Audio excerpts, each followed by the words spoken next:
আমার অফিসের দূরত্ব হচ্ছে 50 কিলোমিটার দূরে। প্রতিদিন সকালে আমি 7টা বাজে রওনা দিই, সন্ধ্যার পর ফিরে আসি। আমার জোহরের, আসরের, মাগরিবের নামাজ ওখানে পড়তে হবে। এই নামাজটা আমি কিভাবে আদায় করবো? সফরের নামাজ নাকি? ধন্যবাদ। 50 কিলোমিটার যদি হয় তাহলে 46 মাইল হয় না। শরীয়তে 46 মাইল দূরত্বের নিয়ত করে বের হলে বাসা দেখা না গেলেই মুসাফির হয়ে গেলেন আপনি। মহল্লা থেকে বেরোলেই মুসাফির। নিয়ত থাকবে 46 মাইল দূর। তো 46 মাইল দূরে আমি যাব, এটা নিয়ত করে বের হলে, বাসা থেকে বের হলে আপনি মুসাফির।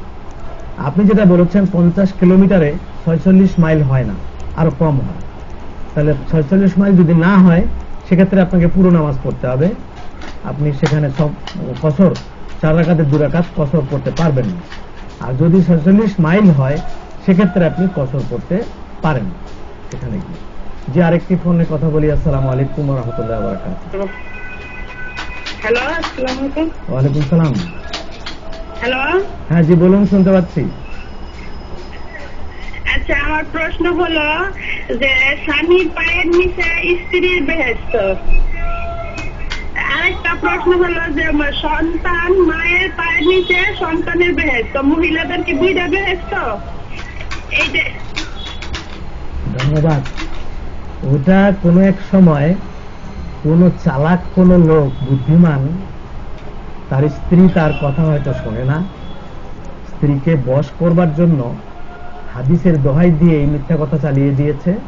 বাংলাদেশে যে মিথ্যা কথা আমাদের মধ্যে এখনো চলতেছে যে স্ত্রীর বেহেশত স্বামীর পায়ের নিচে, এটা মিথ্যা কথা। এটা কোথাও নেই, না হাদিসে আছে, না কোরআনে আছে, না পৃথিবীর কোনো বই পুস্তকে আছে। এটা কোন পণ্ডিতে বের করলো তা জানি না, সেইটা মিথ্যা কথা, এটা ঠিক না। এরপর আসেন, সন্তানের বেহেশত তার মায়ের পায়ের নিচে, এটা সত্য। এটা রাসূলুল্লাহর হাদিস, আল জান্নাতু তাহতা আকদামিল উম্মাহাত। তোমাদের বেহেশত তোমাদের প্রত্যেকের মায়ের পায়ের তলে। নারীরও মায়ের পায়ের তলে নারীর বেহেশত, পুরুষেরও মায়ের পায়ের তলে পুরুষের বেহেশত।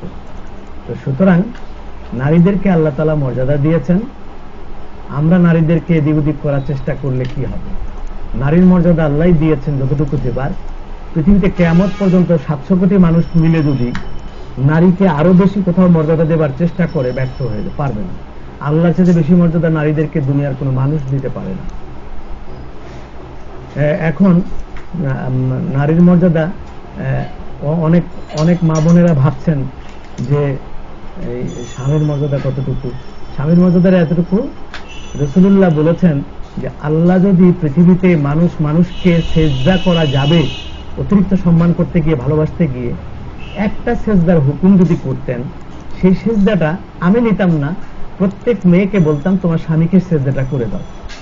স্বামী এতটাই ভালোবাসার পাত্র এবং শ্রদ্ধা এবং আদরের পাত্র যে তাকে সেজদা করা যেত যদি আল্লাহ হুকুম করতেন।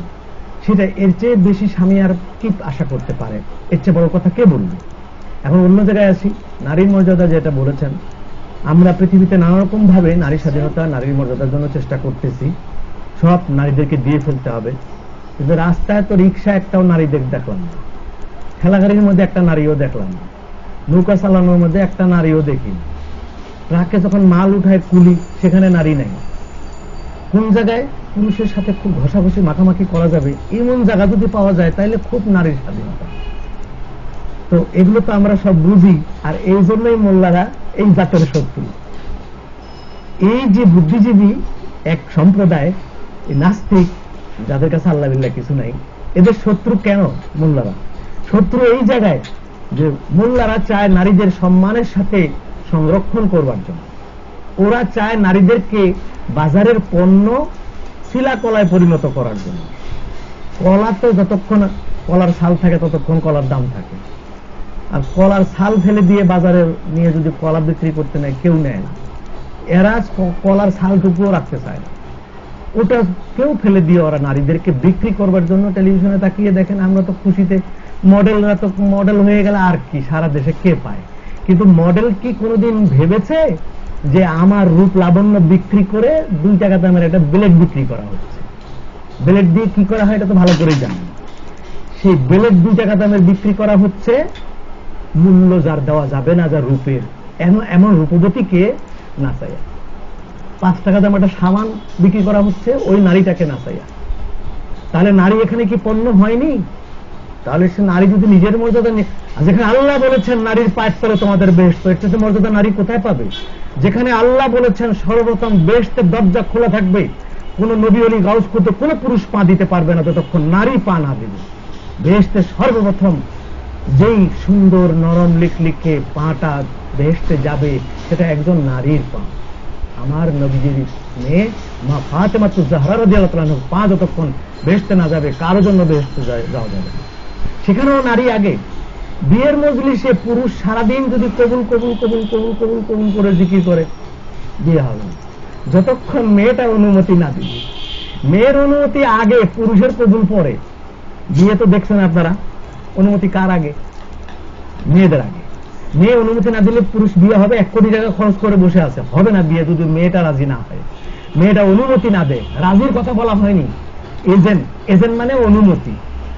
মেয়ে অনুমতি দিবে, হুকুম দেবে, হ্যাঁ অমুকের ছেলের সাথে অমুকের আমার বিয়ে হতে পারে, আমি হুকুম দিলাম, যাও বিয়ের বন্দোবস্ত করো, তখনই কেবল আয়োজন, এর আগে না। আমরা তো করি তার উল্টাটা, সব শেষ করে যাই হুকুমের জন্য, কিন্তু হুকুম হলো আগে। তাহলে এক্ষেত্রে কি নারীর মর্যাদা দেওয়া হয়নি? এইভাবে হাজারো জায়গায় নারীর মর্যাদা আল্লাহ তাআলা এমন ভাবে দিয়েছেন যে নারীর উদর ছাড়া কোন নবী ওলি পৃথিবীতে আসতে পারেনি। গাউসুল আজম এত বড় ওলি বলতে পারবে যে আমার মা লাগে না? উনিও মার পেটে স্থান নিয়ে এসেছেন। আমি ফারুকীও একজন মায়ের পেটে রেখে থেকে তারপর দুনিয়াতে এসেছি। এই জন্য মায়েরা আমার শ্রদ্ধার পাত্র, মাথার মুকুট, এটা ফেলে দেওয়া যাবে না। এভাবে আমরা চিন্তা করলে দেখব নারীর মর্যাদা ইসলাম যতটুকু দিয়েছে, পৃথিবীতে ধর্ম বলেন আর সমাজ বলেন, রাষ্ট্র বলেন, এখন পর্যন্ত পৃথিবীতে ইসলামের চেয়ে বেশি মর্যাদা কেউ দিতে পারে নাই। সূর্য উল্টা দিকে ওঠা পর্যন্ত যদি বহস করেন, তর্ক করেন, ইসলামে নারীর মর্যাদা বেশি দেয়া হয়েছে, অন্য কোন ধর্মে এত মর্যাদা দেওয়া হয়নি। আমরা আরেকটা ফোনের অপেক্ষা